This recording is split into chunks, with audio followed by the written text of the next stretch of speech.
Torej, akt kot ikonografski motiv se v likovni umetnosti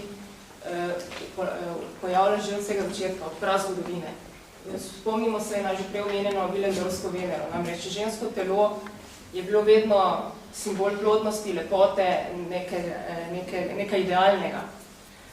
Edino mogoče v srednjem veku je to nekoliko pravzaprav nasprotno, namreč v smislu krščanske ikonografije je seveda golo telo nekaj grešnega. Sploh, če se spomnimo recimo na Adama in Evo, ko sta izgnana iz raja, je to samotno. Ampak potem v renesansi, v baroku in kasneje je to spet drugače. Namreč žensko telo je spet popolno, moško telo je simbol herojstva, moči in tako naprej. Ampak zanimivo je pa to, kako je ta motiv predstavljen. Namreč umetnik oziroma nek ustvarjalec lahko žensko ali moško telo predstavi vedno na svoj način. In ta način bi v bistvu rekli je nek likovni jezik, s katerim se izrazi. Lahko torej neko telo gledamo popolnoma realistično, lahko je abstraktno, lahko je pa tudi v smislu klasične grške umetnosti.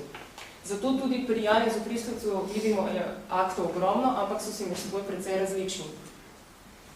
Zdaj na začetku bi še enkrat omenila akte, o katerih je govorila že Ivana, te vidite zgoraj, kajti v 70 letih in tam nekje do leta 1980 je v glavnem slikal precej realistične podobe. Mogoče to sledi še iz njegovega šolanja, mogoče iz akademije, čeprav so nekatere slike, ne samo študije, so že kar končna dela ali pa serije grafik.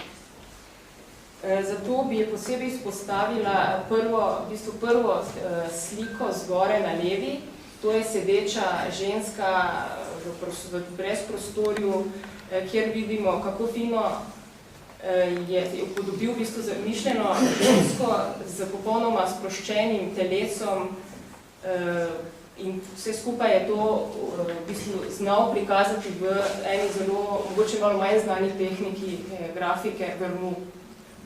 Potem v glavnem, v tem spodnjem prostoru na razstavišču pa so torej glavnem slike na platnu v tehniki akrila in pa olja. Datiramo jih lahko nekje v čas med leta 1975-76 do 2007. Če gremo recimo po vrsti, je tale del, velika platna s temnimi barvami sodijo prav v čas do leta 1980. In ob teh delih bi se mogoče lahko že omenila prvo večjo značilnost Kristovčevega akta, sploh če pogledamo toleta na vaši levo sliko. Recimo, pravzaprav vse tri značilnosti že vidimo. Torej, prvič to, da se, prva stvar je to, da se Kristovec vedno v bistvu izražal v barvi. Z barvo. Barva mu je veliko pomenila, skozi se raziskoval barvo, hotel je skozi barvo ustvariti neko razpoloženje. Tukaj bo verjetno tudi vi dobite občutek neke skrivnostne, fantazijske ženske, verjetno ne. Vendar značilno je pa to, da je ženska upodobljena brez rok, drugič, da nima obraza in tretjič, da so upodobljene tudi rože. Zdaj pa, če se malo ozrete po razstavišču, vidite pravzaprav te tri značilnosti zelo pogosto. Namreč, to, da ni naslika obraza, je verjetno ni hotel niti izraziti, kdo je to. Torej, ni važno, neko žensko telo. Roke so mogoče reminiscenca na antiko, na ta antični kip torzo, ali pa, kar je vsebinsko po moje še bolj pomembno, da v bistvu v tem smislu sploh niso potrebne, kajti tudi če bi naslikal roke, kompozicija in vsebina ne bi bili nič drugačni. Torej, pomembno je samo to, da so poudarjene ženske obline in direktno tisti simboli, ki poudarjajo žensko privlačnost in erotičnost, plodnost in tako naprej. Vse to velja tudi za seveda tole žensko na sredini. Rože pa so verjetno nek ikonografski motiv, simbolno bi lahko to povezali z motivom minljivosti, z lepoto in s temi stvarmi. No, skratka, to se nadaljuje potem tudi naprej. Motivi za to obdobje recimo tudi značilno, Da torej temno ozadje izstopa samo žensko telo, drugi detajli niso pomembni. Potem, če gremo naprej, recimo te 3 slike, kjer zelo močno izstopajo močne sijoče barve, te so nastale tam tudi do leta 1980, vendar tukaj imamo že se nam zdi, da je stvar še bolj fantazijska, skoraj nadrealistična. Sploh, če pogledamo recimo to žensko, ki lebdi nekje, mogoče nad cirkusnimi šotori, mene spominja recimo to na Chagalla. Nočem delati nekih primerjav, ampak mogoče bi se umetnostno-zgodovinsko dalo to povezovati s Chagallom.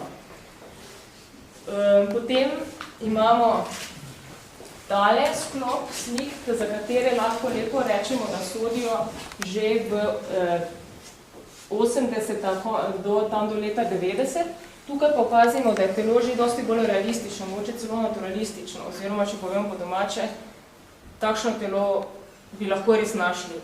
Mislim, takšno telo žensko obstaja. Ampak obraz ali ga ni, ali pa je mogoče spet izmišljen, v glavnem pač ena ženska. Mogoče celo kakšni orientalski, afriški obrazi, mogoče so to celo neki vplivi, ki jih je slikal sam pristavec že prej. V 70-ih letih, videli boste tudi zgoraj v risbah, ko se je ukvarjal z afriško masko oziroma z risbami nekih fantazijskih podob, ne vem, živali, recimo, to je verjetno obstot. Potem pa prehaja, to v 90-ih, pa prehaja v bistvu potem ob koncu 20. stoletja pa so te zadnje 3 slike tukaj pred stopnicami, kjer prevladuje modra barva.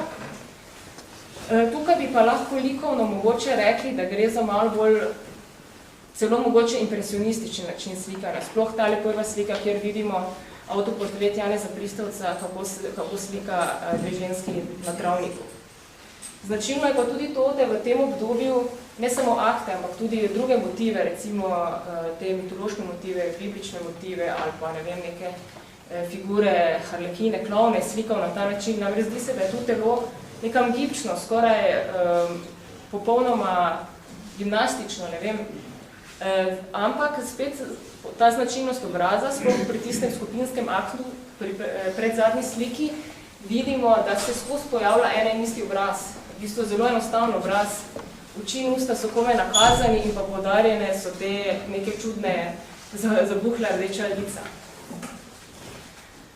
No, kot za konec, te v bistvu vrh, ali pa moče to zdaj težko reči vrh na oglav, zadnja stopnja Pristavčevega akta, to zdaj mogoče ne moremo reči konec, ker je res bil konec, mogoče boke, kaj bi bila njegova naslednja stopnja, no hočem reči to, da slike, ki so nastale leta 2007, ampak jih poglejte potem, oziroma pardon, so tukaj zgoraj, v tem delu pred stopnicami, 4 slike so pa namerno postavljene tako, da so skupaj slike iz leta 2007 2 platni in pa 2 iz leta, mislim, da 85, tam okoli 90.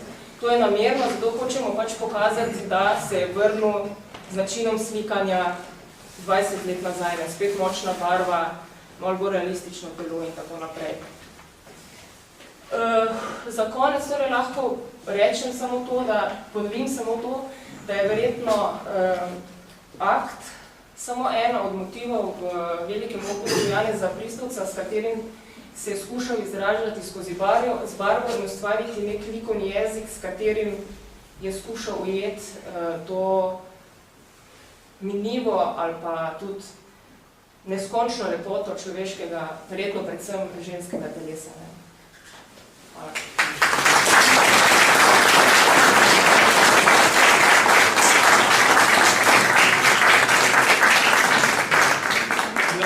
Obema lepa hvala.